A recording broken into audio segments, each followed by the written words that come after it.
Let's say you're studying in the library and a teenage boy walks in. Now, teenage boys don't regularly shower. I know because I was one. We just douse ourselves in Axe body spray and we call it a day.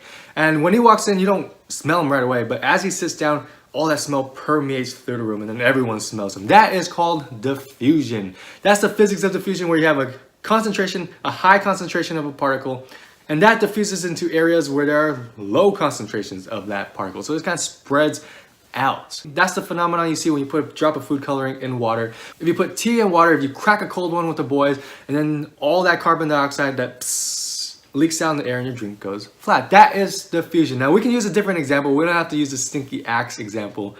It's not a sponsor. I don't think they'll sponsor me after this video. We can use another example. We can use breathing. When you take a deep breath in, your lungs are full of oxygen. It's high in oxygen compared to your blood, or compared to your body. And because it's high in oxygen compared to your blood, it'll go from high to low. Go to your blood. Perfect. Now your blood's full of oxygen. Now your blood's high in oxygen, and that circulates through your blood vessels until it gets to your capillaries, your smallest blood vessel that supplies your tissue. Now your blood is high in oxygen and your tissues are low in oxygen, so it goes from high to low. Now your tissues get oxygen to use as fuel. Perfect. Your tissues will use that oxygen and create a lot of byproducts like carbon dioxide. Now that it's high in carbon dioxide, that goes from high to low, we breathe out carbon dioxide. So we can breathe in oxygen and breathe out carbon dioxide using nothing but diffusion. How clever and ingenious is that? Now, if things can go wrong, you can have disorders of your lungs. You can have scar tissue build up in your lungs, like if you have pulmonary fibrosis, if you have rheumatoid arthritis, if you have lupus. That scar tissue can build up, make it hard for gases to diffuse. You can also destroy the surface area of your lungs in COPD, chronic obstructive pulmonary disorder. If you don't have surface area, you can't really diffuse the gas. So those things can go wrong, but in normal, healthy lungs, just the process of diffusion is a clever, simple way for our body to take in oxygen, give it to our tissues, and then breathe out the byproduct carbon dioxide.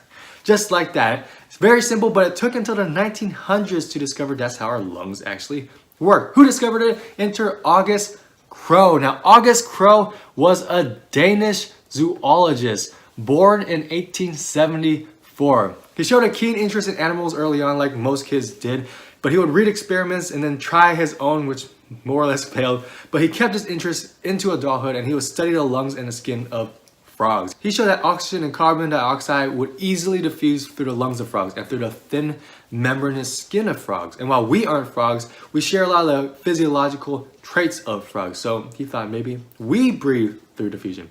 And he measured the oxygen content in our lungs, and sure enough, it was always higher than in our blood.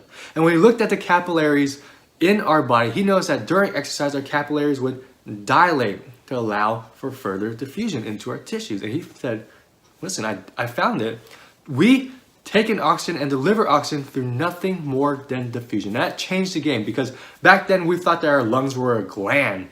It took in and secreted oxygen, took in and secreted carbon dioxide. And he said, no, it doesn't. It doesn't need to. Using just diffusion, using just the math and the physics of diffusion, we can take in oxygen, give it to our tissues. How simple and wonderful is that? He would do other work. He would fly to Canada after the discovery of insulin. I'll do a video on that. Foreshadowing.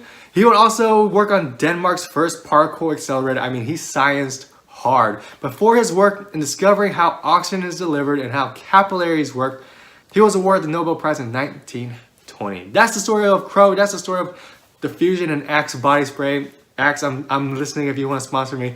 Hope you enjoyed this video. Hit the like button if you liked it.